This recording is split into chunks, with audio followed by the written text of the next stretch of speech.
Assalamu alaikum à tous, assalamu alaikum à toutes et à tous. J'espère que vous allez bien.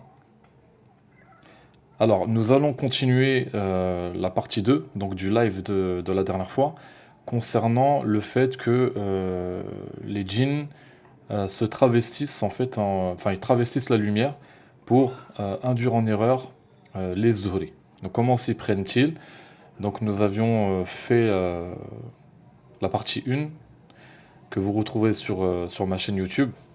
Nous allons attaquer maintenant la partie 2 et nous allons aller plus en profondeur et en expliquant comment les djinns, les entités démoniaques, les shayatines, etc. s'y prennent pour justement induire les zuhri en erreur par le biais des rêves notamment. Alors, il faut savoir que le Coran est une lumière. Il est non seulement une lumière, mais aussi une clé. Donc, le Coran est la lumière absolue. Il n'est ni magie ni incantation. Nous savons très bien, nous sommes absolument sûrs de cela. Mais chaque sourate contient un champ vibratoire. Et chaque champ peut être utilisé dans son axe de lumière ou détourné. Détourné, perverti et inversé. Surtout si par exemple la sourate elle est récitée sous un ordre bien défini lors d'un rêve. Alaykoum salam à toutes les personnes qui viennent de se connecter. Donc, si elle est récitée suivant un ordre bien défini, si elle est récitée à une heure précise, avec un nombre imposé ou sans conscience, juste parce que on vous l'a dit en rêve, on vous a dit de réciter cette sourate, alors vous le faites. Non, car le shaitan n'invente rien. Le shaitan ne fait que détourner ce qui est sacré. Est-ce que vous comprenez? Donc, comment ça marche? Comment marche le détournement des sourates? Les djinns ne demandent jamais de réciter une sourate obscure, c'est-à-dire une sourate avec des incantations, des blasphèmes, etc. Non, ils vont choisir les plus puissantes, les sourates les plus connues, les plus puissantes, celles dont l'impact énergétique est fort. Mais au lieu de les utiliser dans leur flux vertical, c'est-à-dire du rêveur vers Allah, ils les redirigent dans un flux horizontal, c'est-à-dire du rêveur vers eux, à travers par exemple un moment vibratoire altéré, c'est-à-dire une heure impure, comme je l'ai dit dans la partie 1 de ce live, par exemple 3h33, c'est une heure impure, avec également l'intention fausse, c'est-à-dire le consentement masqué, ou un contexte codé, par exemple réciter à genoux dans le rêve, voilà, il vous donne des directives en fait. Ainsi, la sourate devient une clé, mais utilisée à l'envers. Alors, parmi les sourates les plus détournées par les djinns, il y a d'abord la sourate Al-Fath. Al-Fath, qui veut dire la victoire. La vibration naturelle de cette sourate, elle ouvre les chemins, elle efface les blocages, elle élargit les portes du destin. L'usage détourné, utilisé en rêve pour ouvrir des portails énergétiques sans protection. Par exemple, on vous dit de la réciter pendant 21 jours à 4h44 du matin. Cela va inverser le flux et ouvrir un vortex qui permet aux entités d'agir sur votre subconscient. D'accord? Une autre sourate qui est détournée, qui est beaucoup détournée par les djinns en rêve, c'est la sourate Yassine, qui est, comme vous le savez, le cœur du Coran. La vibration naturelle de la sourate Yassine, c'est la purification, la guidance, l'ancrage de la foi, comment dire, c'est une sourate qui est très puissante, d'accord? C'est une sourate qui est très puissante, qui, vibratoirement parlant, est très forte, d'accord? Donc, cette sourate-là, la sourate Yassine, donc la sourate 36, le cœur du Coran, l'usage quand la sourate est détournée, d'accord? Alors, si vous avez des questions, Inch'Allah, on va y répondre un peu plus tard, d'accord? On y répondra un peu plus tard, vous inquiétez pas, je répondrai à vos questions à la fin du live, d'accord? Alors, je disais, l'usage détourné de la sourate Yassine, donc quand elle est détournée, elle devient un code vibratoire très puissant, utilisé pour formater le rêve du Zuhri. Lis, par exemple en rêve, on lui dit lis Surat Yassine sur toi-même dans un miroir, par exemple. Cela va activer une double signature. Au lieu de vous purifier, vous projetez votre énergie dans un double éthérique exploitable. Parce que quand vous lisez la sourate devant un miroir, vous envoyez l'énergie à votre double éthérique. Parce que quand vous vous regardez dans le miroir, vous contemplez votre double. Quand vous envoyez l'énergie de la sourate dans le double, eh ben, les djinns peuvent récupérer ce double éthérique et vous manipuler à travers ce faux double. D'accord? Il faut savoir aussi que le miroir est un portail. Les miroirs sont des portails. C'est pour ça qu'il est dangereux de dormir en face d'un miroir. Si vous avez un miroir dans votre chambre, vous le recouvrez avec un tissu. C'est très important. D'accord? Ne jamais, jamais, jamais mettre deux miroirs face à face. Jamais. C'est un portail sans fin. Il y a 3 jours, donc la semaine dernière, je suis parti dans un hôtel et dans la chambre, donc au niveau de la salle de bain, il y avait deux miroirs, l'un en face de l'autre. Donc, ce qui donnait des répliques de moi sans fin, mais vraiment à l'infini. Et ça, c'est un couloir énergétique, c'est un portail. Et la nuit même, subhanallah, j'ai combattu des entités qui étaient liées à cet hôtel et à cette chambre en particulier. Donc ne jamais mettre deux miroirs l'un en face de l'autre. Parmi les sourates qui sont détournées par les djinns dans les rêves, figure aussi la sourate al-Waqi'a qui veut dire l'événement. Donc la vibration naturelle de cette sourate donne une stabilité matérielle, une reliance divine au niveau 3D, au niveau de la matière. L'usage qui est détourné, cette sourate est utilisée pour lier un rêveur à un événement à venir, créant donc une anxiété vibratoire constante. On vous dit par exemple, lis-la 3 fois chaque nuit sous la lune. Ça, c'est pour détourner. D'accord? C'est pour détourner. C'est pour faire entrer le rêveur dans une boucle temporelle inversée. Il y a également la sourate al-Ikhlas, le monothéisme pur. Donc la vibration naturelle de cette sourate, c'est la protection pure, la clôture, le retour au tawhid d'Allah. L'usage détourné de cette sourate, utilisé dans les rêves pour sceller un pacte de fausse pureté. Alaykoum salam à toutes les personnes qui viennent de se connecter. Donc pour sceller un pacte de fausse pureté avec un djinn se faisant passer justement pour une voix divine. D'accord? Voilà. Donc ce contexte indique une fausse lumière, tout simplement, où l'unité est utilisée comme sceau d'obéissance à une autre entité, et non à Allah. Est-ce que vous comprenez? Surat al-Mulk, également, c'est une sourate qui est détournée dans les rêves. Donc la vibration naturelle de cette sourate, c'est une sourate qui va donner une souveraineté spirituelle, une protection contre le châtiment de la tombe, une affirmation de la majesté d'Allah. L'usage détourné de cette sourate, elle est utilisée dans des rêves pour faire croire au rêveur qu'il est un roi ou qu'il est choisi, créant donc de l'orgueil spirituel. Est-ce que vous comprenez? Donc, par exemple, on vous dit en rêve, lis-la en te visualisant sur un trône dans un palais, par exemple. D'accord? C'est arrivé. Hein. Ça, c'est un test de l'ego. Donc l'entité qui donne ce rêve à la personne se nourrit de l'arrogance spirituelle qui va être générée. Est-ce que vous comprenez? Donc, pourquoi ces sourates en particulier? Pourquoi? Parce que sourate Yasin va activer le cœur. Elle va activer votre cœur spirituel. La sourate al-Mulk, elle donne une souveraineté. La sourate al-Fath, c'est l'ouverture spirituelle. Sourate al-Ikhlas, c'est la protection absolue. Et enfin, sourate al-Waqi'a, c'est relié au destin. En les détournant, les djinns vont chercher à falsifier la direction de votre lumière, à créer une fausse protection qui va être inversée, à attacher votre cœur à une mission qui va vous être dictée, et à créer un canal énergétique vous reliant à eux. Vous liant, du verbe lier à eux. D'accord?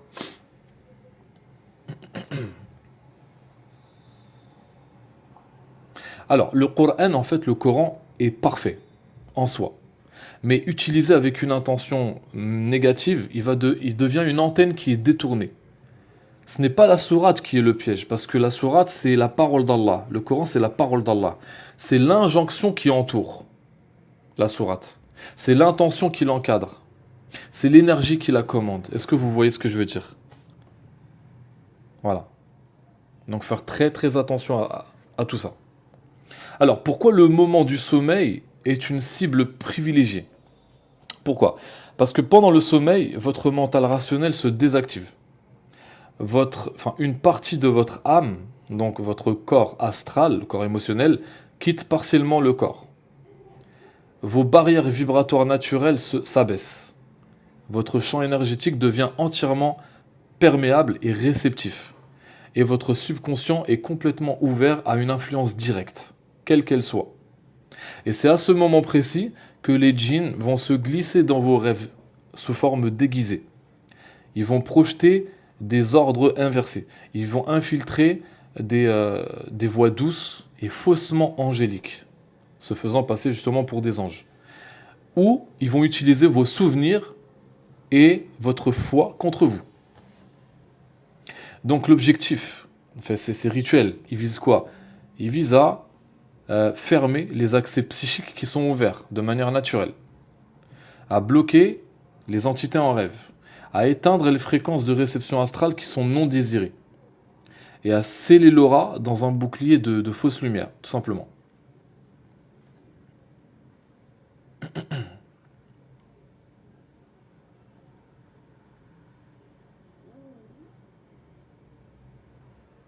Alors, je vais vous donner une astuce, comment fermer.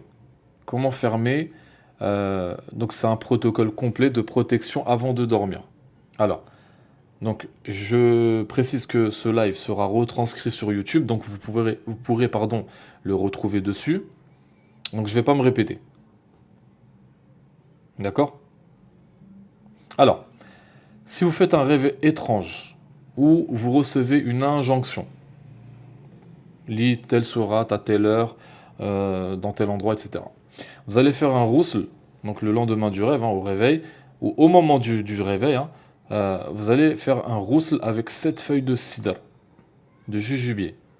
D'accord? Sinon, si vous n'avez pas, vous faites l'eau d'eau, tu vois, voilà. D'accord? Ensuite, à la fin, quand vous terminez, vous allez réciter Ya Mani' Ya Hayy Ya Quddus, 7 fois. Ya Mani' Ya Hayy Ya Quddus, Ya Mani' Ya Hayy Ya Quddus, etc. 7 fois. Ensuite, vous allez vous asseoir le dos bien droit. D'accord? Vous allez poser votre main droite sur votre cœur et vous allez dire intérieurement Je suis dans la lumière d'Allah. Je ferme tout ce qui ne vient pas d'Allah. Donc je répète, je suis dans la lumière d'Allah. Je ferme tout ce qui ne vient pas d'Allah. Intérieurement. Vous allez répéter cette phrase, d'accord, pendant au moins 3 minutes. Vous ne comptez pas. 3 minutes, d'accord, jusqu'à atteindre ce que j'appelle le point zéro. Le point zéro, c'est un point où, vous, masha'Allah, vous sentez que c'est activé dans votre cœur. D'accord? Ensuite, vous allez lire les 7 versets protecteurs, les 7 versets boucliers. Donc, Al-Fatiha, une fois. Al-Ikhlas, 3 fois. Al-Falaq, 3 fois. Al-Nas, 3 fois. Ayat al-Kursi, le verset du trône, 3 fois. Le verset 81 de la sourate 17. D'accord? وَقُلْ جَاءَ الْحَقُّ وَزَهَقَ الْبَاطِلُ إِنَّ الْبَاطِلَ كَانَ زَهُوقًا. D'accord? Vous allez le répéter aussi 7 fois. Ensuite, vous allez réciter le verset 67 de la sourate 5. D'accord? Wallahu ya'simuka minan nas. Wallahu ya'simuka minan nas. Etc. Donc pareil, 7 fois. Entre chaque verset ou entre chaque sourate, vous allez souffler doucement vers votre cœur, votre poitrine. Par exemple, vous récitez Al-Fatiha une fois, vous terminez, vous soufflez en direction de votre cœur. Alors ensuite, vous récitez, vous continuez. Donc, vous allez ensuite visualiser un cercle de lumière blanche autour de vous. Et dans ce cercle, vous allez introduire les 9 noms d'Allah suivants. D'accord? Donc, dans les 9 directions. Ok? Donc, devant vous, Ya Nour. Derrière vous, Ya Quddus. À votre droite, Ya Mani'. À votre gauche, Ya Haqq. En haut, il y a Jabbar. En bas, il y a Samad. Dedans, il y a Hay. À l'extérieur du cercle, il y a Qahar. Et au centre du cercle, il y a Muntaqim. Donc, vous répétez ce procédé 3 fois. Donc, je répète. Vous allez réciter, donc vous allez visualiser une lumière blanche autour de vous, une grande lumière de protection. D'accord? Dans ce cercle, vous allez réciter les 9 noms d'Allah, chacun, enfin un nom d'Allah dans une direction. Donc, devant vous, vous allez réciter le nom d'Allah, il y a Nour. Derrière vous, il y a Quddus. À votre gauche, à votre droite, pardon, il y a Mani'. À votre gauche, il y a Haq. En haut, il y a Jabbar. En bas, il y a Samad. Dans le cercle, il y a Hay. Dehors, en dehors du cercle, il y a Qahar. Et au centre, il y a Muntaqim. D'accord? Ce cercle va devenir un sceau de protection que nulle entité ne pourra traverser sans permission. Et vous allez faire maintenant, vous allez réciter la phrase du verrou final. D'accord? Donc, vous êtes allongé ou vous êtes assis, c'est comme vous voulez, vous fermez les yeux et vous dites à voix haute 3 fois. Ya Allah, je te demande de fermer toutes les portes invisibles. Si ce n'est pas toi, je ne veux pas voir. Si ce n'est pas de toi, je ne veux pas entendre. Si ce n'est pas par toi, je refuse d'obéir. 3 fois. Puis vous récitez La ilaha illa anta subhanaka inni kuntu minadh zalimin. 3 fois. Voilà. Donc ça, c'est un protocole. Si vous faites des rêves où on vous enjoint de pactiser, on vous donne une sourate, un verset ou quoi, à lire avec des protocoles bizarres, d'accord? Lis telle sourate 21 fois à 4h44 du matin, lis telle sourate 3 fois devant le miroir. Voilà, ça arrivait à beaucoup de zuhri, donc faites attention. Alors, la règle d'or à respecter durant le sommeil. Il faut absolument éviter de dormir fâché, inquiet ou stressé. D'accord? Vous calmez votre cœur par une prière douce. Par le Coran, vous écoutez une sourate et vous vous détendez. Il est comment dire, faire très attention à ne pas s'endormir sur des images. Un film, une série, des vidéos TikTok, etc. Donc vous prenez 10 minutes avant de dormir de lire le Coran. Ou de faire le dhikr d'un des noms d'Allah. D'accord? Ne pas laisser des miroirs dans votre chambre, surtout ouverts face au lit.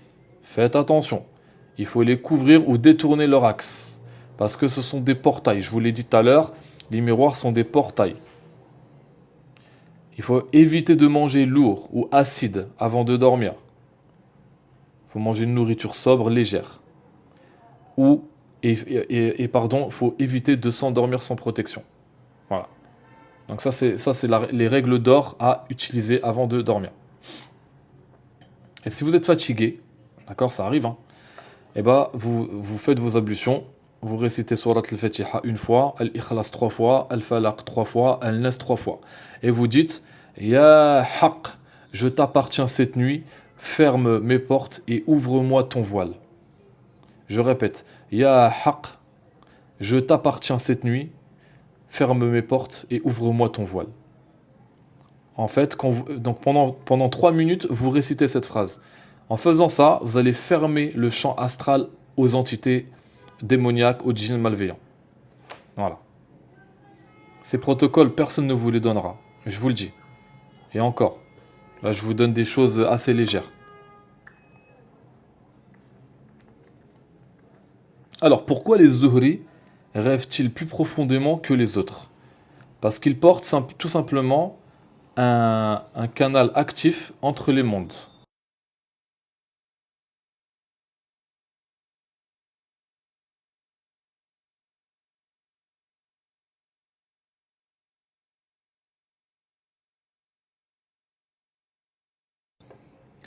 Allô, est-ce que vous m'entendez? J'ai eu une coupure, je suis désolé. Est-ce que l'on m'entend? Est-ce qu'on m'entend bien? Ok, ça marche. Très bien, merci beaucoup. Alors, je disais pourquoi les Zuhri rêvent-ils plus profondément que les autres? Parce que je disais, ils sont des canaux. Voilà, ils sont des canaux vivants dans notre monde. Les Zuhri sont également des âmes anciennes.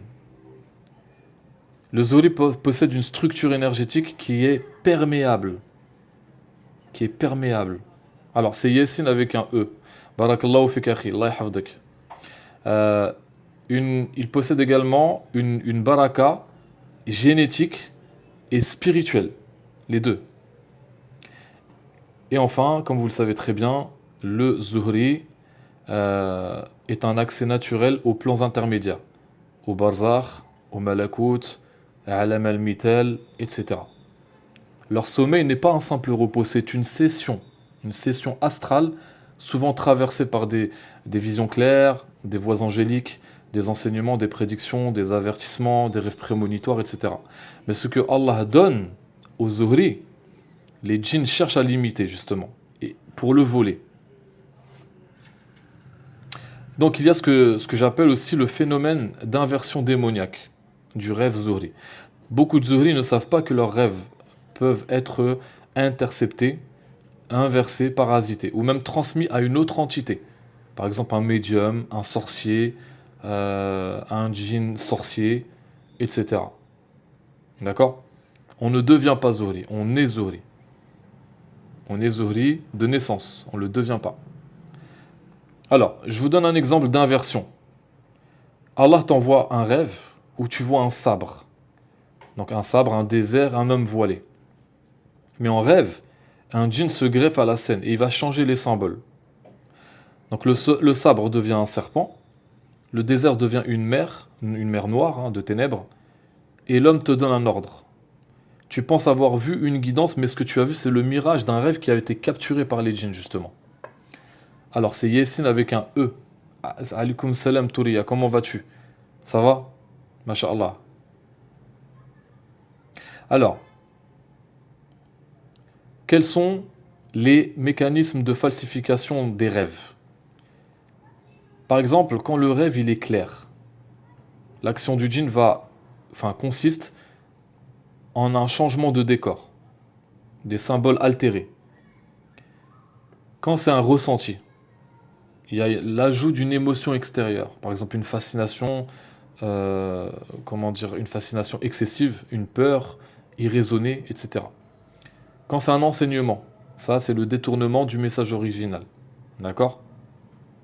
Donc les djinns qui agissent ainsi sont souvent des shayatines imitateurs, qui sont liés à des égrégores qui eux-mêmes les relient à des sorciers. Et ils sont spécialisés dans le vol d'intelligence spirituelle. Faire très attention.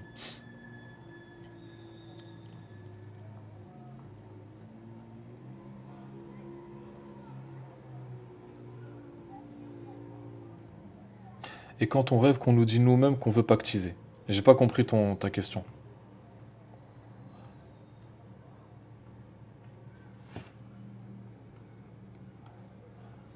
Alors, pour avoir, subhanallah, alaykoum salam, pour avoir en fait une vision véridique venant d'Allah, il faut se mettre en condition avant de dormir. Par exemple, vous allégez fortement l'alimentation la veille. D'accord? Vous mangez moins ou vous jeûnez, tout simplement. Après l'Aïcha, vous allez réciter Surat al-Fatiha une fois. Surat al-Ikhlas 7 fois. Surat al-Falaq 7 fois. Surat al-Nas 7 fois. Puis vous allez dire la dua suivante. Allahumma in kunta turidan an turini fa'arini ma turid anta lama yuridu ghayruka. En français, Ya Allah, si tu veux me montrer, alors montre-moi ce que toi tu veux, pas ce que d'autres veulent. C'est ça que ça veut dire. Donc vous allez réciter cette invocation 7 fois. Vous allez dormir sur le côté droit, main sur le cœur, d'accord? Voilà. Vous allez faire ça. Et Inch'Allah, vous allez voir des choses. Des choses venant d'Allah.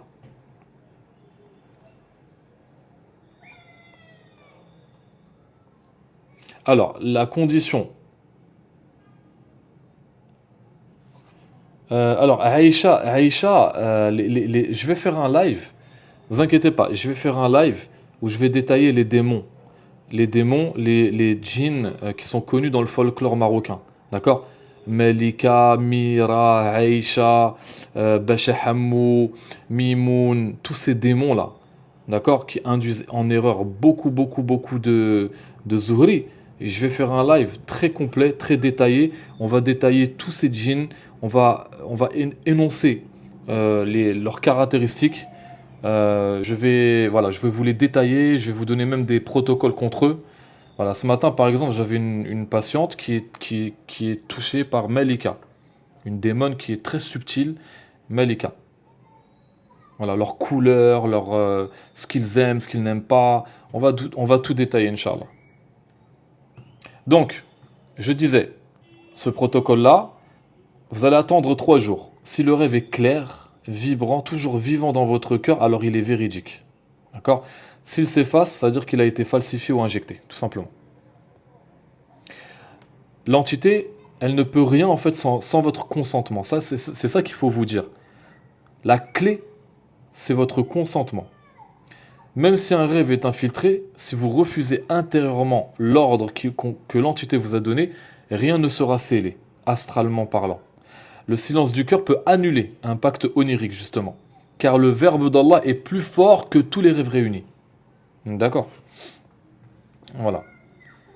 Donc, le stratagème, qui est plus vieux que Mathusalem lui-même, faire croire au rêveur qu'il a une mission divine. Ça arrivait à énormément de Zuhri que j'ai en consultation. Voilà, beaucoup sont induits en erreur. Ils croient être quelque chose.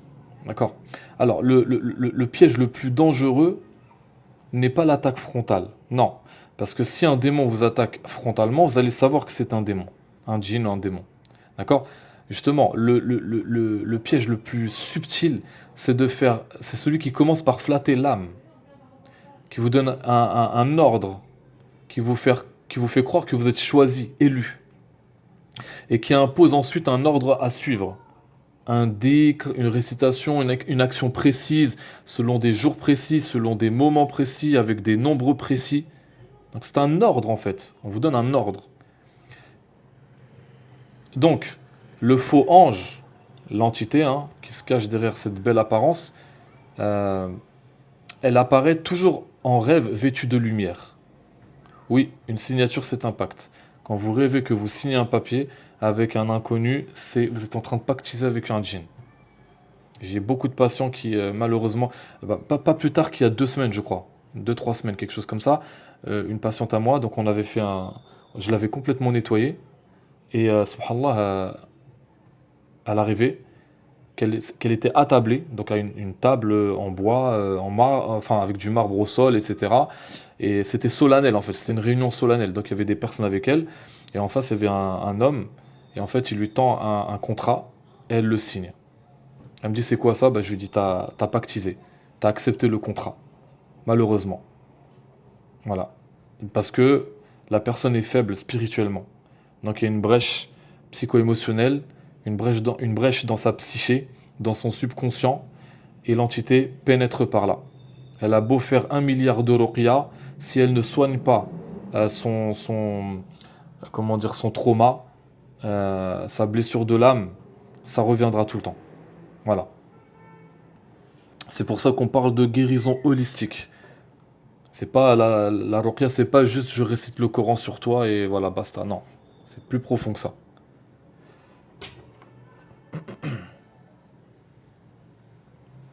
Alors, quelles sont les étapes typiques de la programmation par un faux être de lumière en rêve?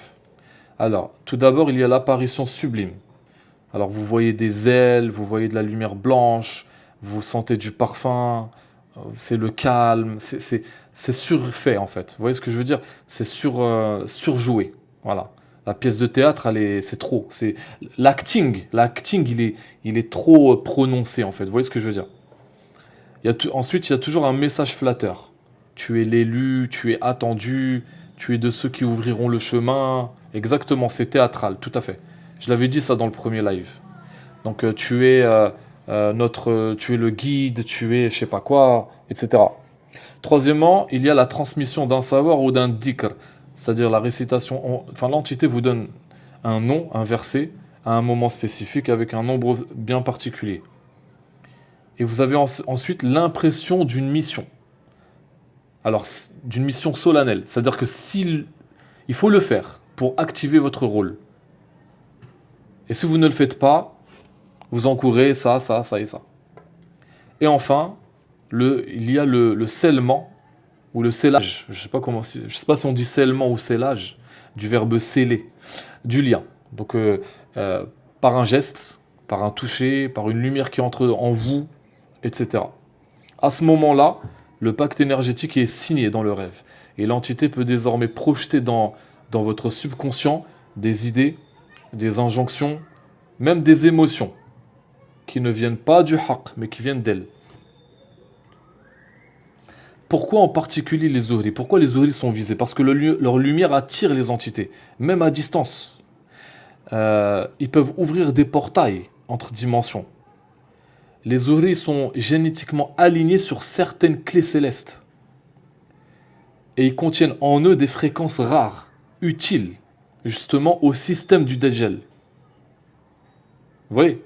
Donc l'entité n'a pas pour but de les détruire. Non, mais de rediriger leur énergie sacrée vers des missions non divines. C'est pour ça que le zuhri, il est très attaqué. Donc ces missions qui sont non divines, par exemple sauver une autre entité, déguisé en âme perdue, déguisé en un ami, un ami à vous qui a besoin d'aide. Ça peut être un djinn qui est dans une situation, dans une impasse.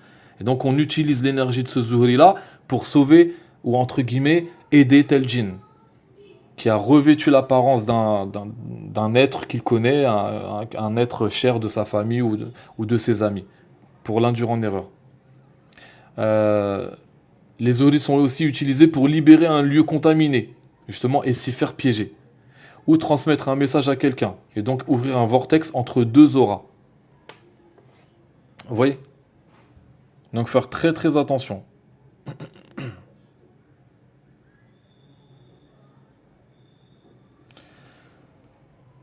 Donc, le piège de l'élection apparente, c'est que chez les âmes pures, donc les zuhris qui cheminent vers Allah, hein, qui font le jihad nafs, d'accord? La ruse ne fonctionne pas par la peur, non. Ni par la violence, ni par la laideur. Elle passe par la lumière. Parce qu'ils savent que le zuhri, il est toujours attiré par ce qui est en relation avec Allah. Donc elle passe par la lumière, par l'appel au service, par le langage de la responsabilité. Te disent, tu es un élu, tu dois aider les autres, tu es né pour sauver, pour guider, pour enseigner, tu dois purifier un lieu, un nom, une lignée, etc. Et donc, dans cette apparente noblesse, l'entité infiltre son programme, elle glisse subtilement une posture, un code, un acte symbolique, et dans ce geste se trouve le véritable pacte. Vous voyez? Pourquoi les êtres humbles sont visés? Parce qu'ils ne se méfient pas de la lumière. Ils ne peuvent pas dominer. Ils peuvent servir. D'accord? Donc ils vont accepter tout et n'importe quoi. Et en acceptant, le zuhri ouvre la porte à un poids énergétique qui n'est pas d'Allah.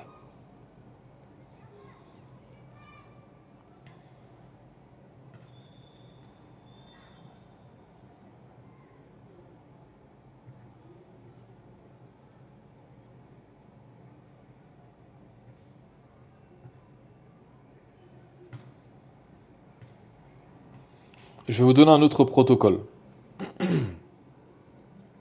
Alors, avant de dormir, vous vous asseyez en face de la qibla, vous posez votre main sur votre cœur et vous dites 7 fois à haute voix, je rends à Allah ce qui ne vient pas de lui. 7 fois. Ensuite, vous récitez les noms d'Allah 7 fois. Ya haq ya salam, ya hay ya mania. Ya haq ya salam, ya hay ya mania. 7 fois. Puis vous allez dire, Ya Allah, je suis ton serviteur. pas celui des missions dictées par d'autres. Je te sers toi et uniquement toi. Je ne suis le canal de personne sauf de toi. Ya Allah, je suis ton serviteur, pas celui des missions dictées par d'autres. Je te sers uniquement toi. Je te sers toi et uniquement toi. Je ne suis le canal de personne sauf de toi. Voilà. Et vous récitez Surat al-Fatiha une fois et vous dormez. Voilà. Donc vous rendez ce qui ne vous appartient pas. Le signe de la vraie mission divine, elle n'a pas été imposée. Elle n'est pas imposée, mais elle est révélée, intérieurement ou par rêve. Elle ne te vole pas taper, elle la prolonge. Elle ne vient ni d'une voix, ni d'un être comme ça que vous voyez en apparence, mais d'une intuition, en fait, à l'intérieur de vous. D'accord? Voilà. Alors, qu'est-ce qu'un contrat onirique? Un contrat onirique, c'est un accord énergétique qui est scellé pendant le sommeil, généralement sans que la personne en ait conscience. Donc il peut être activé par une parole, dite dans un rêve, par un geste accepté, un échange, une alliance. Par exemple, on vous tend un objet, un vêtement, et vous l'acceptez. C'est un geste qui est accepté, d'accord? Une récitation spécifique imposée dans le rêve, une signature symbolique, donc par le sang, par le toucher, par voilà, un sceau, une signature, hein, comme je l'ai dit tout à l'heure, ou l'obéissance à un ordre venu d'une entité déguisée. Quelles sont les conséquences maintenant d'un contrat onirique actif? Alors, parmi les effets, il y a 5 effets principaux. Le premier, c'est l'infiltration mentale. Comment ça se manifeste dans votre vie?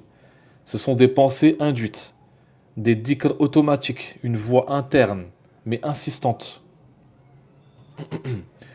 Le deuxième effet, il y a ce qu'on appelle le drainage énergétique. Comment ça se manifeste dans votre vie? Fatigue au réveil, insomnie récurrente, votre baraka qui fuit. Ensuite, il y a ce que j'appelle la perturbation spirituelle.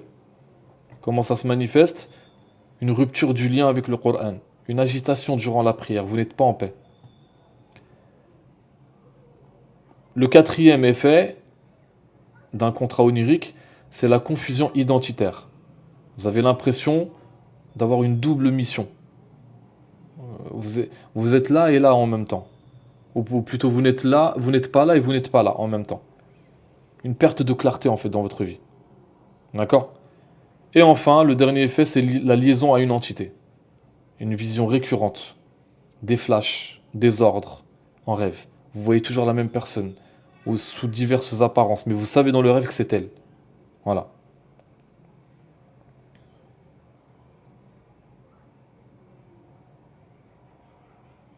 Comment rompre?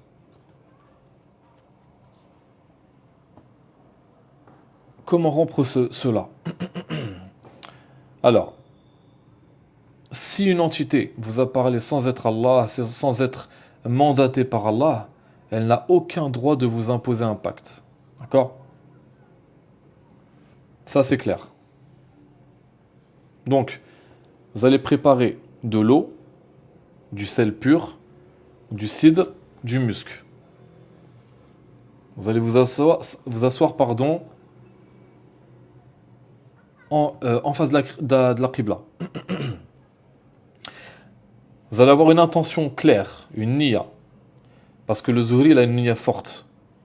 Vous allez vous dire intérieurement et aussi à l'extérieur, enfin, extérieurement parlant, à voix haute, je désactive tout pacte non divin reçu durant mes rêves.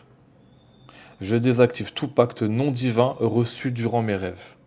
Vous répétez cette phrase jusqu'à ce que vous sentez qu'elle est incorporée dans votre subconscient. Ensuite, vous allez prendre de l'eau, vous allez réciter dessus Ya Muntaqim, Ya Quddus Ya Mani'a, 7 fois. Ya Muntaqim, Ya Quddus Ya Mani'a. Ya Muntaqim, Ya Quddus Ya Mani'a. Puis vous soufflez sur l'eau, d'accord? Et vous dites Kulla ahd ghayraka ya Rab anqudu. Kulla ahd ghayraka ya Rab anqudu. Ce qui veut dire tout pacte hors de toi, ya Allah, je l'annule. Tout pacte hors de toi, ya Allah, je l'annule. Ensuite, vous fermez les yeux, vous respirez profondément, vous levez les mains au ciel, d'accord? Et vous dites 3 fois, donc vous pouvez le dire en français, hein. Je retire tout accord, toute allégeance, toute obéissance faite à une entité ou à une voix dans mes rêves. Je rends ce pacte nul, vide et dissous.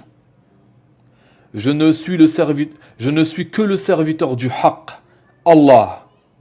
Pas d'autre lumière, pas d'autre ordre, pas d'autre volonté.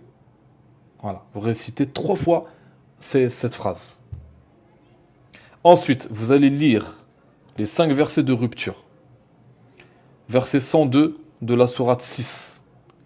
La ilaha illa huwa khaliqu kulli shay. Vous récitez ensuite le verset 81 de la sourate 17. Wa qul jaa al-haqq wa zahaqa al-batil innal batila kana zahuqa. Vous récitez le verset 15 de la sourate 10. La yubaddilu kalimatillah, etc. Vous récitez ensuite le verset 95 de la sourate 37. Ata'buduna ma tanhitun. Ensuite, vous terminez avec le verset 173 de la sourate 3. Hasbunallah wa ni'mal wakil. Et entre chaque verset, vous soufflez sur vous-même 3 fois. Comme si vous soufflez sur un nœud très ancien, très vieux, très dur, très rêche. Vous voyez? Pour envoyer la lumière qui va dissoudre progressivement le pacte. Ensuite, vous allez invoquer les noms d'Allah suivants en frappant du pied droit à chaque nom.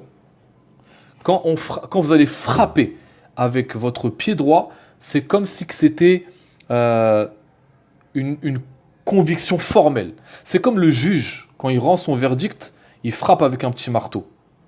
Dans les cours d'assises, tout ça là. D'accord? Il frappe 3 fois, je crois, pour sceller son verdict. Et bien là, à chaque nom d'Allah, vous allez frapper. D'accord? Le live sera sur YouTube. Donc je vais le mettre dès ce soir. Vous pourrez le retrouver à partir de ce soir, Inch'Allah. Donc, chaque nom d'Allah avec des talons pour les filles. Quelle question, subhanallah. C'est quoi ça? Franchement, ma soeur, tu me demandes si tu dois frapper avec ton talon, avec des pieds. Si je te dis avec ton loup-boutin, ça te va? Enfin bref. Donc vous allez frapper. Donc, Ya Haq, Ya Qahar, Ya Mani', Ya Nour, Ya Salam, Ya Dul Jalali wal Ikram. À chaque fois, vous frappez du pied. Puis à la fin, vous dites ce qui a été fait est défait par la volonté d'Allah. Ce qui a été lié est dissous par la volonté d'Allah. Ce qui s'est infiltré est rejeté par la volonté d'Allah. Je suis à toi et entièrement à toi, Ya Allah. Et nul ne pactise en mon nom sans mon accord. Voilà, vous récitez ces phrases 3 fois de suite. Et ça, vous allez vous libérer de tous les pactes que vous avez contractés, consciemment ou inconsciemment. Je vous donne des pépites. Je suis en train de vous donner des pépites par Allah que d'autres personnes vous facturent cela. Donc, soyez patients, s'il vous plaît. Je vais mettre le live sur YouTube et Inch'Allah, vous aurez tout le temps de retranscrire tout ce que je vous dis. Quels sont les symptômes d'une libération réussie? Une sensation de légèreté générale, notamment au front, au niveau du front et du thorax. Amin, bel en robe, barakallahu fik. Des rêves clairs qui deviennent plus clairs. Un retour du calme intérieur durant votre réveil. Une disparition des pensées intrusives. Une reconnexion spontanée au dhikr d'Allah, au Coran. Et une vision de lumière neutre ou blanche, sans forme, dans les rêves justement. Et ça, vous pouvez le refaire, ces protocoles-là, vous les refaites jusqu'à ce que vous ayez ces symptômes que je viens de citer.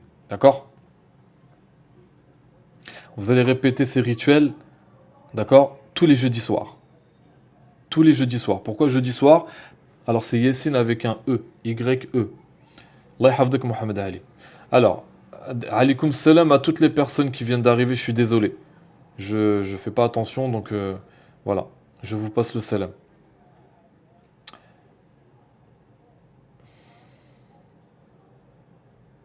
Donc, qu'est-ce que perd l'entité quand vous faites ça, quand vous rompez le pacte? Elle perd le lien aurique, c'est-à-dire elle ne peut plus vous atteindre. Ah oui, pourquoi le jeudi soir? Parce que le jeudi soir, c'est la nuit du vendredi, tout simplement. Voilà, c'est la nuit du vendredi, voilà. Et c'est une nuit bénie. Le dhikr en groupe avec les frères, les sœurs, etc. est à faire le jeudi soir. Euh, Elle perd également l'entité, le canal de suggestion. Elle ne peut plus vous suggestionner. À quelle heure? Au moment d'aller dormir. Enfin, avant d'aller dormir. D'accord? 40 ans en souffrance, personne n'a enseigné comme toi. Allah te voit et te le repayera. Ah, alhamdulillah, barakallahu fik. Merci beaucoup. Alaykoum salam. Donc elle perd également l'accès à vos visions. Énormément de personnes ont un djinn au niveau de leur troisième œil.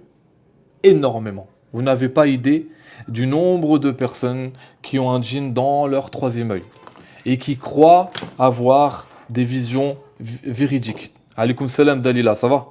Qui croient avoir des visions véridiques alors qu'ils n'ont aucune vision véridique. C'est juste un djinn qui est installé dans leur troisième œil et en fait, ces personnes-là voient ce que le djinn veut leur montrer, tout simplement. La vraie basira, tous les médiums ont un djinn qui les induit en erreur. Tous, sans exception. Tous.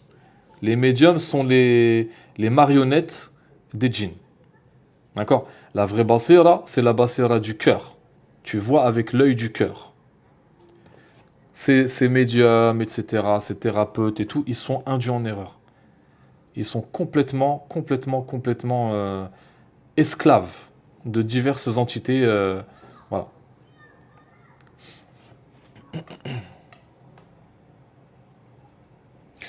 Dites-vous que les pactes que vous n'avez pas choisis consciemment n'ont aucun droit de durer. D'accord? Le verbe d'Allah est plus fort que tous les rêves, plus fort que toutes les illusions et toutes les formes. Il suffit simplement de dire non avec sincérité et fermeté, et tout ce qui est faux s'effondre dans le silence du tawhid. وَقُلْ جَاءَ الْحَقِّ وَزَهَقَ الْبَاطِلِ إِنَّ الْبَاطِلَ كَانَ زَهُوقًا. Et dit, la vérité est venue et le faux a disparu, car le faux est destiné à disparaître. C'est Allah qui le dit lui-même. Quels sont les signes qui indiquent que vous êtes encore sous un pacte onirique caché? Comment le détecter et le briser définitivement? Il arrive qu'un rêve n'ait pas laissé de souvenir. D'accord? La plupart de ceux qui font le kashf le font avec le concours des entités. La plupart. Surtout ceux que vous voyez en live sur TikTok. Donc ils lancent leur live. Et donc les gens comme vous là dans les commentaires posent une question. Et il dit, voilà, toi, Hakim, tu as ça, quand tu étais petit, tu avais 5 ans, tu es tombé, il y a une entité qui est venue, qui est rentrée dans ton pied droit, et puis après, à 13 ans, tu as eu ça. Et en fait, ils vous décrivent votre vie. Tous ces gens-là travaillent avec des entités. Ils ont des pactes avec des djinns. Voilà. Tout ça fait partie des shirkiyat. Le shirk, d'accord? On ne pactise qu'avec Allah. On ne pactise qu'avec Allah.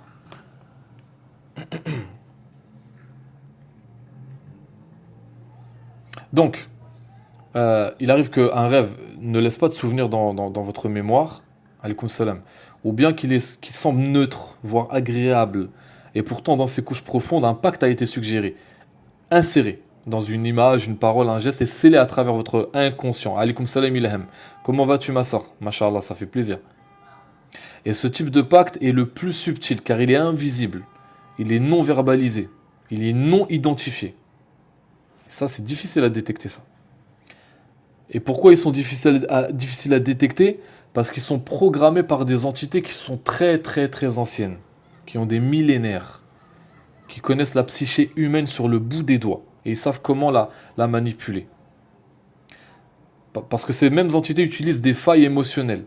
Par exemple, la culpabilité, le désir de servir, le besoin d'être utile, le besoin d'être reconnu, le besoin d'être validé, etc.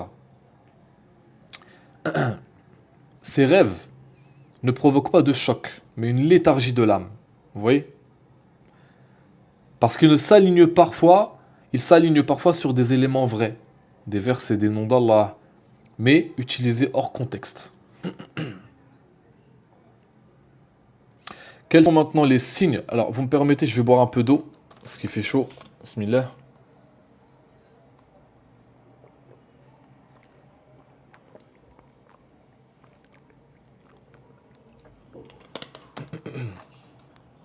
Alhamdulillah. Alors, quels sont les signes visibles d'un pacte onirique encore actif? Alors, parmi les symptômes, des pensées qui reviennent toutes seules, comme ça, tout le temps, continu. C'est très compliqué de réussir à faire la part des choses. Oui, mais on est là pour ça. Le combat contre soi-même, c'est ça. C'est difficile. On parle de spiritualité, on parle de spiritualité, on parle de, voilà, c'est facile de parler de spiritualité, c'est facile. Sur les réseaux sociaux, voilà, c'est facile. Mais c'est ça, le jihad an-nafs, le jihad intérieur. C'est difficile, hein. Il y a beaucoup d'appelés, mais très peu d'élus. Donc des pensées qui reviennent toutes seules, c'est l'entrée active dans votre psyché depuis un rêve. L'obéissance avec un nom d'Allah. Et vous n'êtes pas en paix quand on vous donne ce nom d'Allah. C'est-à-dire que le nom a été implanté par une entité qui est déguisée. Alaykoum salam aux personnes qui viennent d'arriver. Un sentiment de manquer à votre rôle. Donc ça, c'est l'injonction résiduelle de l'entité. Un blocage dans la salat, surtout durant le soujoud. Alors, ce n'est pas des questions un peu stupides. Non, c'est pas... Les questions, elles sont pas un peu stupides, mais tu me demandes, ma sœur, si tu dois frapper du pied avec un talon ou pied nu. Que veux-tu que je réponde à ça? Donc tout à l'heure, je t'ai dit oui, avec ton louboutin. Si tu es adepte du louboutin, oui. Qu'est-ce que tu veux que je te dise? C'est pas, je suis pas en train de me moquer de toi, tu vois. Je te réponds de manière transparente et cash. Ça arrive de se faire posséder par des djinns bienveillants qui nous rendent plus forts. C'est du shirk, mon frère. Il n'y a pas à être possédé.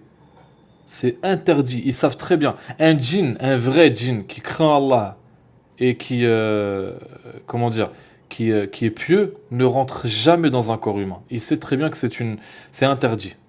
C'est comme toi. Est-ce que tu te mettrais en couple avec un homme? Non, jamais de la vie. Parce que c'est interdit. Et ben eux, c'est la même chose. Ils n'ont pas à rentrer dans un corps humain. C'est une violation. Allah leur a interdit. Donc, soi-disant un djinn qui rentre dans un corps pour te rendre plus pieux, plus fort, plus intelligent, c'est une illusion. C'est un piège. D'accord? C'est une attaque. Mais si dans ton subconscient, tu le veux, même si avec ta bouche tu me dis non, non, non, je le veux pas, mais dans ton subconscient c'est le contraire, bah là, oui, tu es en train de les inviter dans ton corps.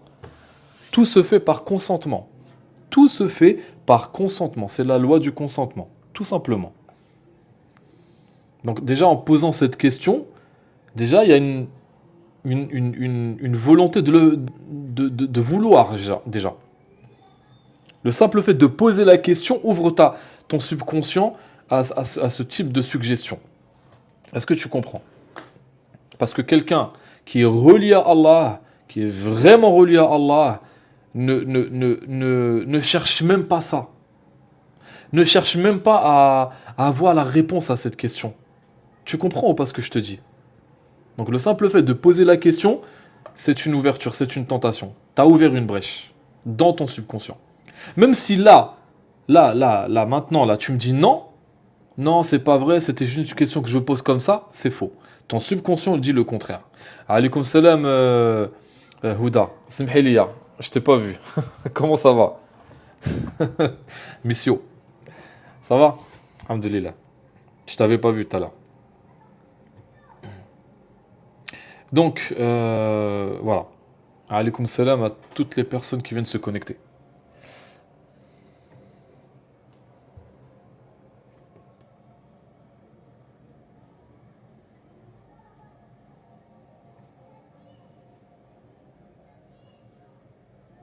Alors maintenant, on va expliquer un... on va expliquer quelque chose de très important. Les erreurs fatales que commettent les zuhris dans les rêves. Et comment les éviter pour ne plus jamais pactiser. Alaykoum salam. Alors, beaucoup de zuhris croient que tout rêve lumineux est sacré. Que tout rêve où il y a de la lumière, où il y a une entité comme ça lumineuse, tout ça vient d'Allah. Que ce rêve il vient d'Allah. Que toute figure spirituelle vue en songe est de source divine. Et que tout ordre reçu dans le rêve est une mission. Que nenni. Que nenni. C'est la première erreur. Le monde... Dites-vous que le monde onirique, c'est un champ de bataille mystique. Les djinns, surtout les plus anciens, les plus gradés, les plus évolués, d'accord, utilisent les mêmes codes, les mêmes apparences et les mêmes langages que les anges pour vous infiltrer. C'est ça qu'il faut comprendre. Donc maintenant, les 7 erreurs les plus dangereuses dans les rêves. Quelles sont-elles? La première, c'est croire que tout rêve contient de la lumière. Enfin, croire tout rêve contenant de la lumière. La fausse lumière est la technique favorite des shayatines évolués. La fausse lumière. Le diable s'habille en Prada. Il vient jamais avec sa vraie apparence. Parce que tu vas savoir que c'est le diable. Tu vas pas le suivre. Il vient, il revêt une belle apparence pour t'induire en erreur, te piéger. Deuxième, c'est obéir à une voix qui t'ordonne un dhikr ou une récitation. Fais tel nom d'Allah, récite telle sourate, etc.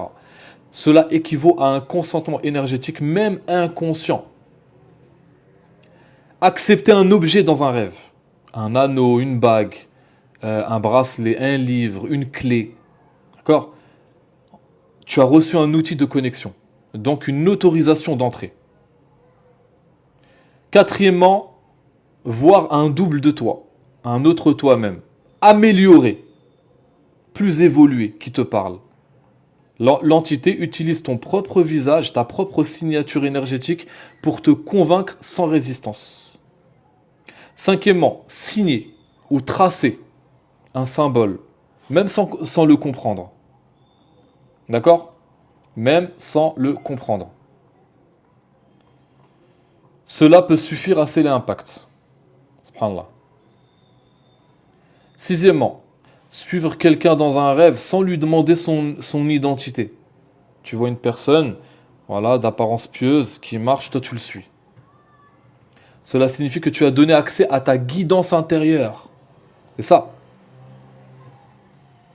Et enfin, septièmement, ah bah tu vois, l'affiche du film du diable s'habille en Prada, c'est un talon Louboutin. Bah voilà, il n'y a pas de hasard.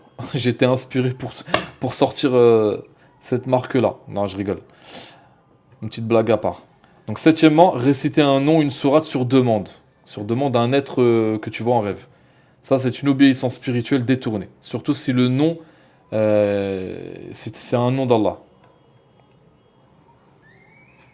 Alors, pourquoi ces erreurs ciblent surtout les zuhris? Pourquoi? Parce que les zuhris sont en connexion directe avec l'invisible. Ils possèdent une lumière vibratoire qui est unique. Ils émettent constamment de l'énergie, même en dormant. Même en dormant, leur corps émet un signal vibratoire, une onde comme ça, de l'énergie. Les zuhris ouvrent des portails dans leur sommeil par simple respiration. Et ils ont souvent un désir sincère de servir Allah. Oui, les bijoux.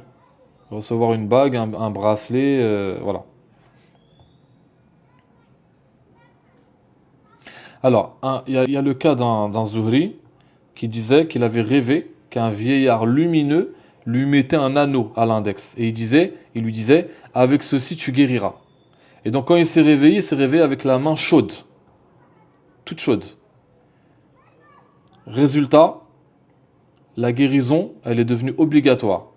Donc, fatigue chronique, voix intérieure culpabilisante dès qu'il ne se soigne pas.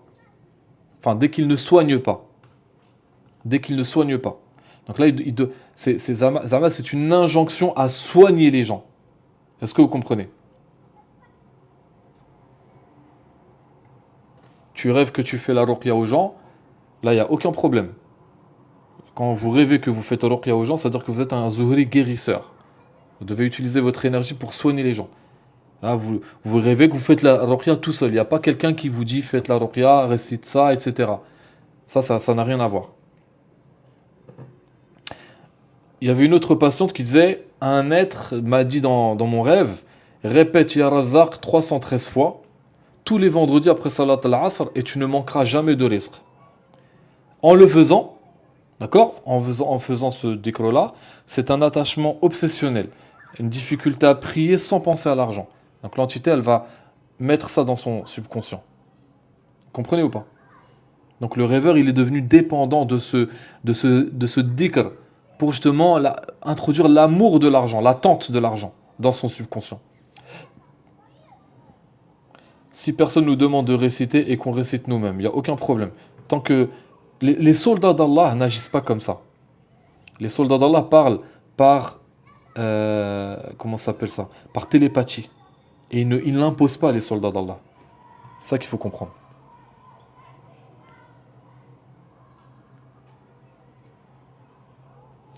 Une fois, il y avait quelqu'un qui disait on m'a tendu un livre, pardon.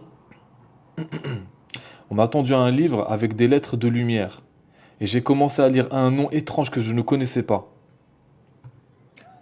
Les résultats de ce rêve, c'est un blocage spirituel. Voilà, malheureusement. Les sept règles d'or pour ne plus jamais pactiser dans un rêve. Les 7 règles de protection onirique. Ne jamais obéir immédiatement à un ordre dans un rêve. Même si ça semble pieux d'apparence. Demandez toujours qui êtes-vous? Qui es-tu? Qui t'a envoyé à l'entité, à la personne qui vous dit de faire ça. D'accord? Une vraie entité d'Allah, une entité du haqq, ne se vexera jamais à cette question. Elle répondra qui elle est. Les faux, ils vont s'énerver. Ou ils vont partir, ils vont fuir, ils vont tourner le dos. Ne prends jamais un objet sans dire Bismillah.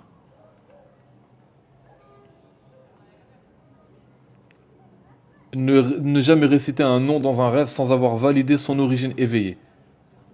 Parce que même un nom d'Allah peut être instrumentalisé.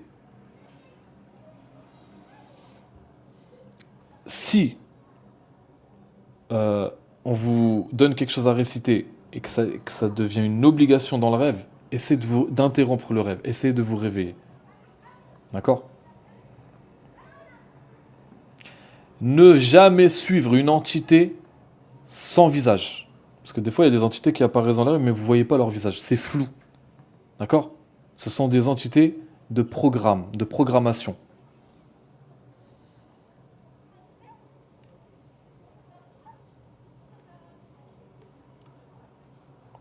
Un Zuhri ne doit jamais dormir sans sceller son chant subtil. Jamais. Car son âme, plus elle va être lumineuse, plus elle va attirer des entités durant le sommeil.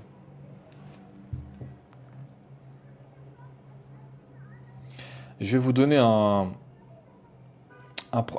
autre protocole. Un autre protocole à faire avant de dormir. Donc ça, c'est un protocole complet de fermeture. Vous allez faire le dos chaque soir avant de dormir. Vous allumez une petite lumière tamisée. Une petite lampe, une petite bougie, quelque chose de tamisé, une petite ambiance spirituelle. Vous allez placer votre main droite sur le cœur et vous allez réciter, comme je l'ai dit tout à l'heure, Ya Mani', Ya Quddus, Ya Salam, Ya Haqq, 7 fois. Puis vous allez dire à haute voix, 3 fois. Je ferme tout vortex, tout canal, toute brèche ouverte. Je rends l'accès à ma psyché interdit à toute entité étrangère. Je n'accepte aucun ordre, aucun dhikr, aucun message en rêve. Je dors maintenant sous la lumière et la protection d'Allah. Voilà. En faisant ça, croyez-moi qu'il n'y a aucune entité qui va venir vous embêter. Vous terminez par le verset du trône, une fois, puis vous dites Ya Allah, Ya Nour, éclaire mes rêves de toi seul. Et si un rêve ne vient pas de toi, efface-le avant qu'il ne me touche. Et vous dormez sur le côté droit avec une intention claire. Mon rêve est un royaume du haqq, que toute ombre y soit consumée. Voilà. Ça, vous faites ça, masha'Allah. Croyez-moi.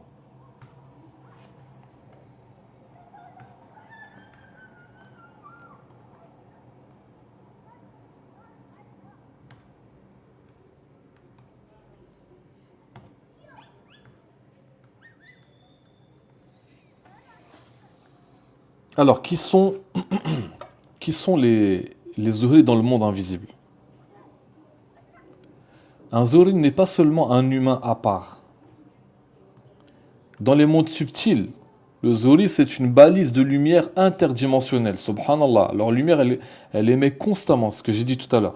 Il émet constamment de la lumière. Constamment. Surtout s'il est sur le chemin d'Allah. Surtout s'il est dans le cheminement spirituel, s'il est dans le jihad al-nafs.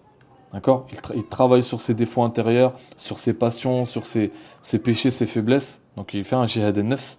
Donc il émet constamment de la lumière. C'est une balise, hein. C'est une balise de lumière interdimensionnelle. Il est également un vortex naturel d'énergie. Subhanallah.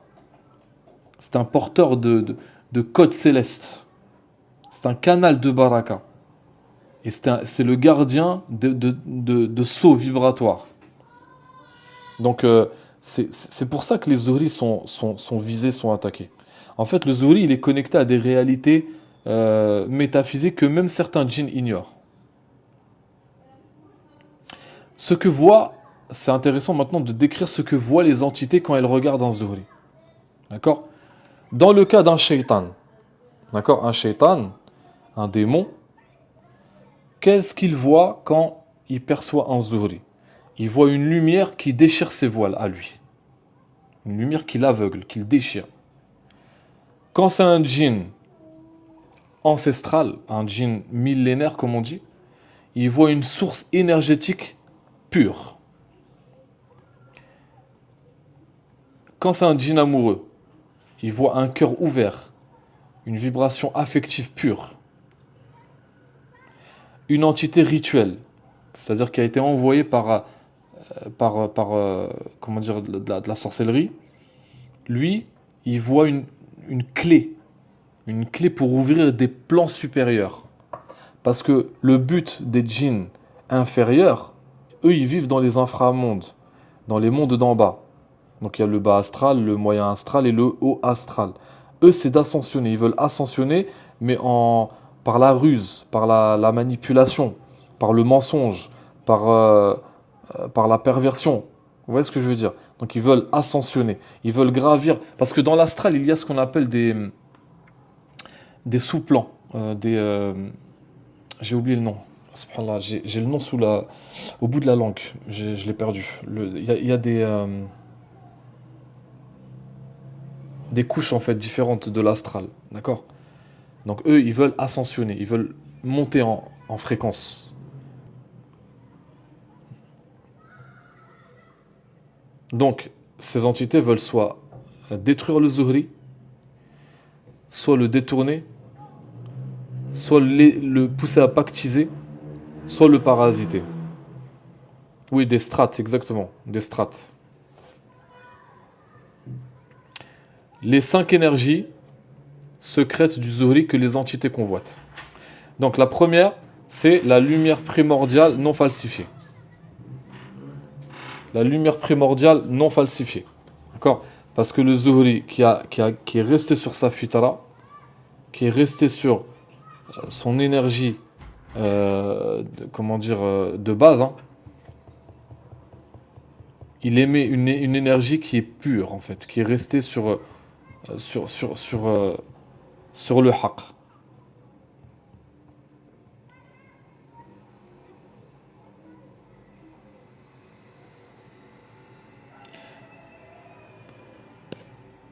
Le deuxième, je ne me sens pas bien. Pourquoi tu te sens pas bien?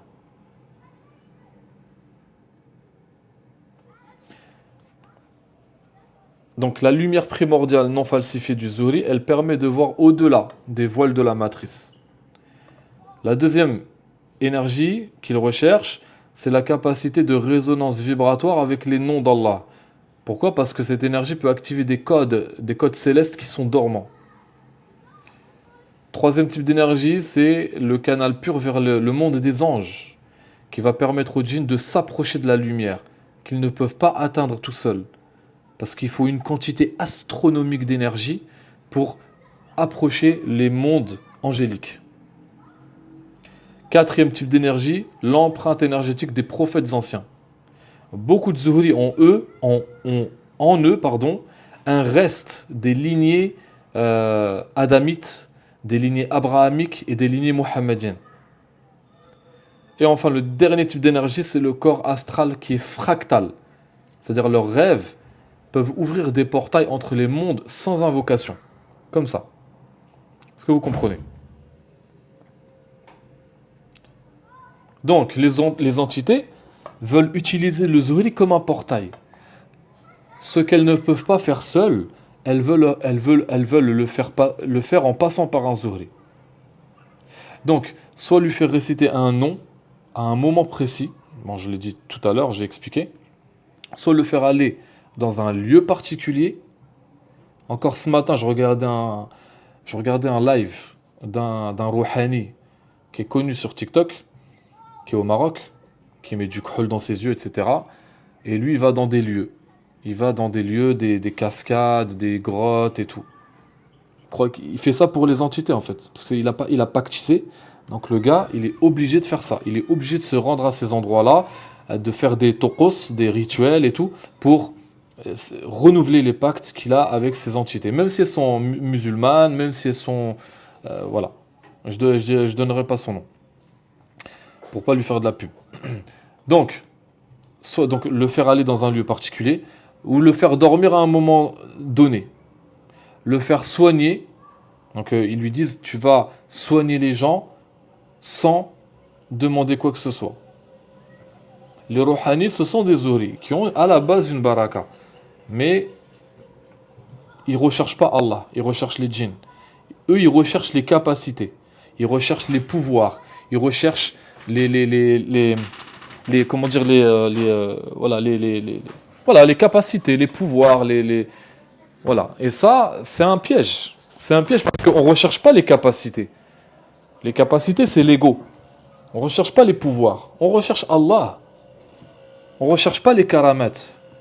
Est-ce que vous savez que les saints d'Allah, je ne sais plus quel saint disait, je crois que c'est Abu Bakr al-Shibli, je crois. Qaddasallahu sirahu. Il disait, les karamats sont pour les awliya, ce que les menstrues sont pour les femmes.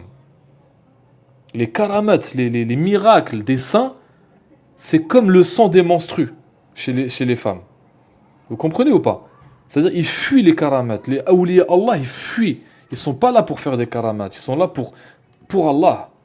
Et vous avez des pseudo-guérisseurs rouhani, des pseudo-raqis, qui voilà... Oui, ce gars-là, il est connu. Il est très connu sur TikTok et il est super riche. Il est très, très, très riche. Franchement. Mais le gars, c'est un sorcier. C'est un sorcier déguisé. Il se fait passer pour... voilà. Donc, très connu, en plus efféminé, du khol, les cheveux longs, comme ça. C'est quoi ça? C'est quoi cette dégaine? Voilà. Donc, ça, c'est des rouhani qui, à la base, avaient une baraka, mais ils ne recherchent pas Allah. Il y a une faille dans leur subconscient. Soit le gars, il veut le prestige, il recherche la renommée, il recherche les capacités, il recherche le pouvoir, etc. Donc, cette faille a été exploitée par les djinns. C'est bizarre, tous les rouhani ont des bagues. Oui et non. Moi, je porte des bagues. Je porte des bagues, mais c'est des bagues normales. Voilà. C'est des bagues sur lesquelles je fais graver des versets coraniques ou des noms d'Allah. Parce que le prophète portait aussi des bagues avec des pierres. L'imam Ali, alayhi salam, portait des bagues avec des pierres. Donc, il n'y a aucun grief à porter des bagues. Mais eux, les rouhani portent des bagues mrawhinin, c'est-à-dire que c'est des bagues dans lesquelles il y a des djinns. Des grosses bagues comme ça, moches, et il n'y a pas d'affinité, il y a pas de... C'est pas fin, c'est pas subtil, c'est pas raffiné, c'est grossier, tu vois?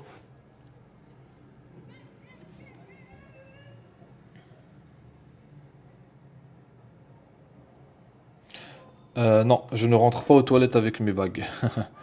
Et je fais très attention à ça, justement. Je fais très très attention à ça. C'est une habitude. Je répète, les bagues ne sont pas interdites. Il n'y a pas de mal à porter des pierres avec des versets d'Allah voilà. Il n'y a pas de mal à ça. Pourquoi pas les bagues aux toilettes? Parce qu'il faut pas entrer il faut pas entrer le nom d'Allah dans les toilettes, tout simplement.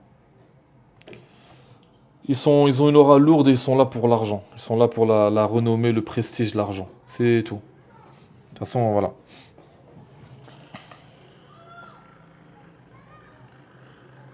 Donc, l'objectif de ces entités, c'est pas toujours de détruire le Zuhri.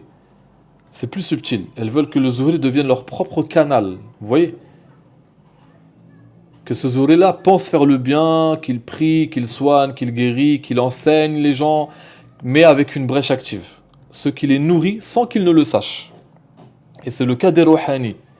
Les Rouhani, ils soignent les gens, ils enseignent, ils lisent le Coran, ils donnent des recettes spirituelles, mais comme ils ont des brèches ouvertes, ils ont pactisé avec leurs entités, leurs djinns, donc quand un Rouhani vous donne un weird à faire, à chaque fois que vous allez le faire, vous allez générer de l'énergie qui va nourrir ces entités à lui. Donc lui, il a tout intérêt à diffuser des recettes spirituelles sur TikTok, dans les lives, en vidéo. Plus de personnes vont pratiquer son weird, plus elles vont générer de l'énergie qui va nourrir les entités de ce Rouhani. C'est comme ça que ça se passe. Vous voyez ce que je veux dire? Et donc, ils vous induisent en erreur parce qu'ils vous parlent d'Allah, vous le voyez avec une belle barbe, ils vous parlent d'Allah, des noms d'Allah, du dhikr, voilà. Ils vous mettent la pommade, tout simplement. Voilà.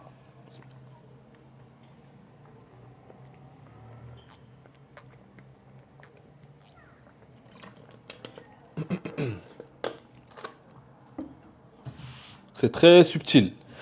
N'oubliez jamais, à la fin des temps, le Dajjal présentera le vrai comme le faux, et le faux comme le vrai. Ils ont une rufqa qui est terrestre. Ils n'ont pas de rufqa céleste. Ils ont des chouyours parmi les djinns. Ils ont des ubad parmi les djinns. Ils ont des djinns guerriers. Ils ont... voilà, ils ont en fait, c'est des djinns. Voilà. Mais différentes catégories de djinns, différentes entités. Voilà. Ce ne sont pas les soldats d'Allah. Exactement. Tu les reconnais à leur façon de parler, leur visage dégage un truc négatif. Exactement, c'est exactement ça. Il y a anguille sous roche en fait. Votre cœur, il n'est pas apaisé quand vous les écoutez. Ok? Alors, même s'ils sont musulmans, même si les djinns sont musulmans, un djinn musulman ne veut rien dire aujourd'hui. Musulman ne veut plus rien dire. Je vous le dis. Ça ne veut rien dire. Aujourd'hui, énormément de musulmans calomnient, mentent, sont hypocrites, détournent, manipulent, soudoient, sont vicieux, mentent, etc., etc. Mais les djinns, c'est encore pire. Parce que les djinns sont faits de feu. Le feu de base est un élément instable. De nature est un élément instable. Le feu, c'est un élément actif, non stable. Donc le djinn est instable. Aujourd'hui, il t'aide. Demain, il se retourne contre toi. Jouad, oui, c'est haram. Ça, c'est du shirk ma'Allah, ça. Jouad, lilet, tabla, tout ça, c'est haram. Et au Maroc, il y a que ça, malheureusement. Les musulmans aujourd'hui, ils sont complètement à l'ouest. Complètement à l'ouest. Ça fait des lives jusqu'à 3 heures, 4 heures du matin en train de faire namima, en train de calomnier, ça ment, ça manipule, etc., etc. Bref. Donc les djinns, c'est encore pire. Est-ce que vous comprenez? Donc c'est pas parce qu'un djinn est musulman, ça y est, c'est un musulman, c'est un saint, le truc c'est un saint, c'est un waliullah, c'est un ange. Vous mettez le doigt dans l'œil. Ça veut rien dire. Moi une fois, je faisais une séance à un frère. C'est un djinn musulman qui le possédait. Je lisais sur lui et il me disait je connais tous ces versets-là. Et j'ai su que c'était un musulman. Et je lui dis espèce d'hypocrite. Il me dit moi je suis musulman, je crains Allah. Je dis espèce d'hypocrite menteur. Si tu craignais Allah, tu rentrerais pas dans son corps. Tu fais du mal à un autre musulman. Voilà. C'est des menteurs, c'est des hypocrites. Voilà. En fait, ce que je veux dire, c'est que c'est amplifié chez les djinns. Les mauvais penchants sont amplifiés chez les djinns. Eux ne vivent que pour soit la vengeance, soit l'amour, soit la destruction. D'accord? Pour moi, une ruqya ne se fait pas payer, on donne ce qu'on veut. Absolument pas. Tu te trompes. Absolument pas. La ruqya, tu dois demander un salaire. C'est pas haram. Au contraire, les savants ont discuté sur ça. Parce que si tu ne donnes pas de salaire, on connaît très bien la mentalité arabe, maghrébine, ils vont te donner des miettes. Et c'est du vécu ce que je te dis là. Donc si tu n'imposes pas tes tarifs, voilà. Ils ne rechignent pas à payer, je sais pas moi, Pascal, Jean-Marie, Virginie, thérapeute, sophrologue, magnétiseur, hypnothérapeute, 90 euros la séance. Ils rechignent à payer un frère qui a la baraka, une sœur qui a la baraka, et qui va détruire leur mal occulte, qui va détruire leur sorcellerie, qui va se prendre les vengeances, qui va gaspiller son énergie. Ah, non, il faut pas le payer. Non, c'est fisabilillah, hein, le fameux fisabilillah. On donne ce qu'on veut. Oui, on va donner 5 euros, 10 euros. Donc vous voyez l'hypocrisie des Arabes, l'hypocrisie maghrébine. Voilà. On ne rechigne pas à payer Suzy ou la Jean-Marie, hypnothérapeute, magnétiseur. Hein, on ne rechigne pas à payer Michel, magnétiseur qui utilise des djinns, 90 euros. On aligne, on se tait, on dit rien. Mais quand il s'agit d'un frère ou d'une sœur qui a la baraka, non, il faut lui donner ce qu'on veut. Je suis absolument pas d'accord avec cette mentalité arabe. Je le dis direct, que ça vous plaise ou non. Fin du débat. Alors, un Zuhri, même s'il ne pratique pas, il rayonne, subhanallah. Il rayonne, même s'il ne pratique pas. Et ce rayonnement, il est amplifié quand il pratique. Un Zuhri, même silencieux, ouvre des vortex involontaires. D'accord? Un Zuhri, même protégé, peut être ciblé subtilement. De ce point de vue, je comprends mieux. Mais oui, vous allez payer un médecin, subhanallah, 10 minutes de consultation, il va vous prendre 30 euros. 10 minutes. Il vous écoute, il tape vos symptômes sur son ordinateur, une liste de médicaments, il vous donne ça. Voilà, 30 euros. Le frère ou la sœur qui a la baraka, elle va détruire vos pactes, elle va détruire vos sorcelleries, elle va se prendre des vengeances derrière. Ses enfants vont être attaqués, vont être embêtés dans les rêves. Il gaspille son énergie, il gaspille son temps. Il vous donne du temps, de l'énergie. Il vous donne des protocoles à faire. Il fait tout pour que vous deveniez indépendant, autonome. Bah non, il ne faut pas le payer.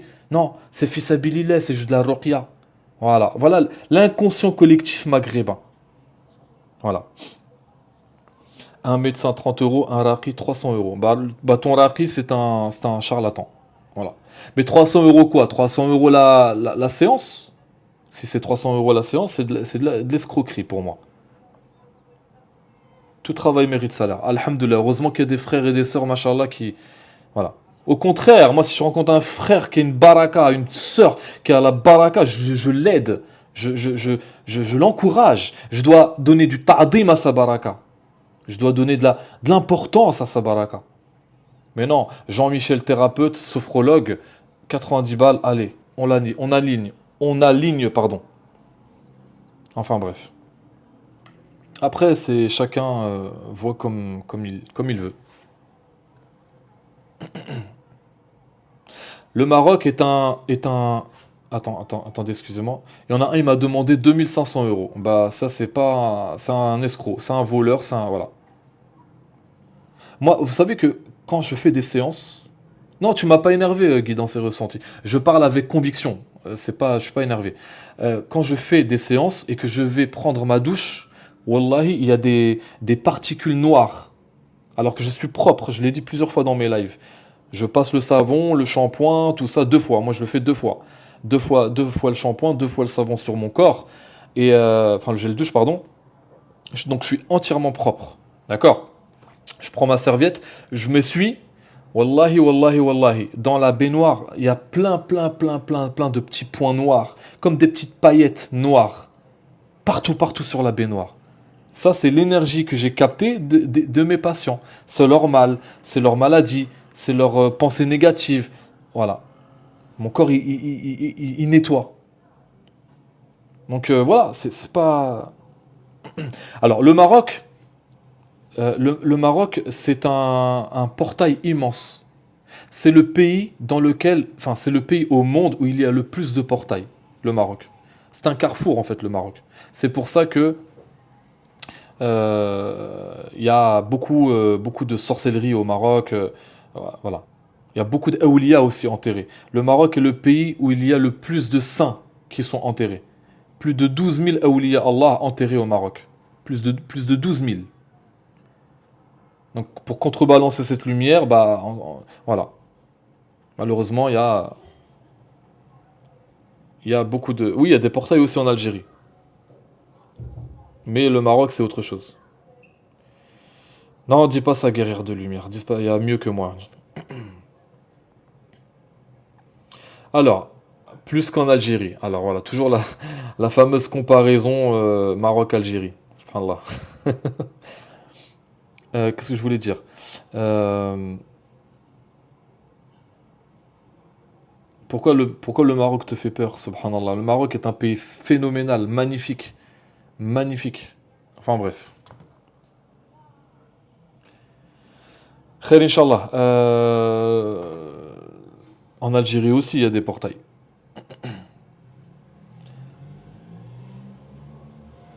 Donc au Maroc, il y a des portails. La semaine dernière, vous savez ce qui m'est arrivé? La semaine dernière, je roulais. Je roulais dans la région de Marrakech, près des montagnes. Donc j'étais vraiment très proche des montagnes du Haut Atlas. Et je tourne ma tête sur la gauche, et je vois au loin des structures bizarres que je n'avais jamais vues au Maroc. D'accord? J'avais jamais vu ce type de construction. Donc, qu'est-ce que je fais? Je regarde et je vois que c'est un truc vraiment bizarre. Je fais demi-tour et parce que moi j'ai un 4x4, donc je commence à emprunter la piste. Donc je roule sur des rochers, etc. La piste était vraiment difficile. Donc je rentre dans la montagne comme ça. Et plus je roule, plus je sens qu'il y a quelque chose. Exactement, Dalila. Et donc je rentre, je m'approche. Et en fait, c'est des. Attendez, je vais vous mettre des photos. Je vais essayer de vous mettre. Je vais essayer de vous mettre une photo. Alors, effet. Voilà. Je vais essayer de vous mettre une photo pour que vous voyez un petit peu à quoi ça ressemble. Voilà, c'est ça. Voilà ce que j'ai vu. Ça, c'est une photo que j'ai pris. euh, et j'ai vu ça. Je me suis dit, c'est quoi? C'est bizarre. C'est pas l'architecture marocaine traditionnelle. Donc je me suis approché et j'ai vu en fait que c'était un portail. C'est un portail interdimensionnel. Donc je me suis arrêté. Donc là j'étais encore assez loin. Donc j'étais vraiment au pied de ces monuments. Et non, non, c'est pas un artiste belge. J'ai demandé au gardien, qu'est-ce que c'est? Il n'a pas su me répondre. Il m'a dit, je sais pas. Je lui ai dit, qui a fait ça? Qui a initié cette construction? Il m'a dit, c'est un Français, très riche. Je sais pas ce qu'il veut faire, il a fait ça. Et quand j'ai demandé à Allah de me montrer, on a vu que c'était un franc-maçon de haut rang, très riche. Je sais pas qu'est-ce qu'il veut faire là-bas, mais alors je me suis rendu, comme je vous ai dit, là-bas, d'accord? Donc j'étais au pied, hein, vraiment au pied de ces monuments, et j'ai vu des symboles, des lettres kabbalistiques, maçonniques. Donc ça, c'est un portail qui n'est pas encore actif. Et l'énergie, donc de l'autre côté de ces trucs-là, là, c'est une vallée en fait. C'est une vallée avec des montagnes immenses. Parce que là, on ne les voit pas, les montagnes. On ne les voit pas, c'est de l'autre côté. Et c'est absolument magnifique. Et l'énergie, elle est tellement pure. Elle est incroyable, l'énergie. Donc là, j'ai compris en fait qu'il va utiliser cette énergie pour activer son portail. Je ne sais pas ce qu'il veut faire, mais c'est très mauvais. Voilà. Ça, c'est au Maroc. J'avais jamais vu ça de ma vie.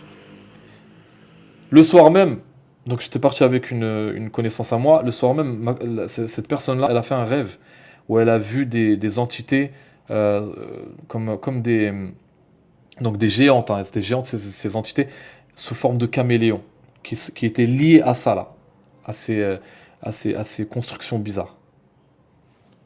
Subhanallah. Et moi, on m'a donné une mission d'ouvrir un centre spirituel en face de ce truc-là, sur quelques kilomètres en face de ça. Mais bon, j'en parlerai un peu plus tard. Inch'Allah.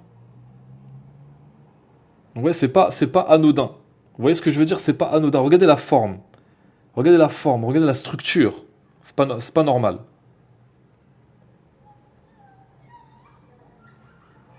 Subhanallah.